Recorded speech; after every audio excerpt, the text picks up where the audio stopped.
Good morning guys! And for today, gagawa tayo ng easiest cinnamon rolls recipe, no knead and beginner friendly. Warm milk or malagamgam na ebap, melted butter, mix them together, at mag-add lang ng 2 eggs, one at a time. Sa isa lang, huwag pagsabayin. By the way guys, yung exact measurement nasa description ng video dito. Set aside natin, mag-mix lang tayo dito ng all-purpose flour with sugar, salt, and instant dry yeast. I-mix lang natin ang mga dry ingredients. Then add natin yung egg milk mixture. Yan, i-buhos nyo lahat and then tsaka nyo siya haluin ng dahan-dahan. And then, pwede na natin siyang kamayin. So, yes. Make sure lang na naghugas kayo ng kamay, guys. So, kapag ganito na siya, pwede na natin siyang iset aside. Cover with cling wrap for 2 hours. Cream cheese frosting. So, malambot na yung butter. Malambot na rin yung cream cheese. I-mix lang natin together. And then, mag-add lang tayo ng powdered sugar. Mix natin ulit. And dapat kapag wala na siyang buo-buong sugar, pwede na yun guys. Mag-add din na splash of vanilla extract. Ayan, taktakin nyo guys, sayang.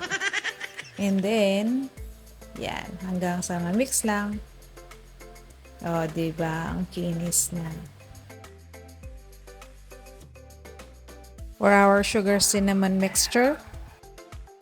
So, sugar, cinnamon, mix them together, at yun na yun.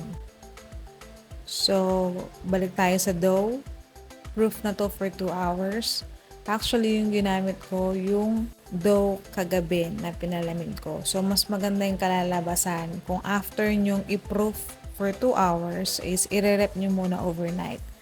Pag ref nyo overnight, tsaka nyo siya i-bake kinabukasan. Mas masarap siya guys, mas madaling i-work yung dough, hindi siya lalaban, hindi rin madikit. Spread lang tayo ng melted butter. Dapat melted butter na guys para madaling i-work. And then, yung sugar cinnamon mixture natin. Sprinkle lang natin, huwag kayong matakot. And then, i-roll na natin. Dapat tightly yung pagkaka-roll kasi kung hindi, bubuka yung cinnamon roll.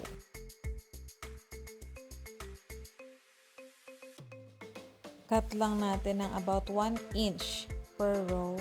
And yan, i-proof natin ulit for another 45 minutes bago i-bake. Now, if preheat nyo na yung oven for 15 to 20 minutes para ready na, pag ready na yung ating mga dough. And then, bake at 200 degrees Celsius for 18 to 20 minutes only. Make sure na hindi siya ma-overbake kasi titigas yung dough natin. And eto, ready na siya.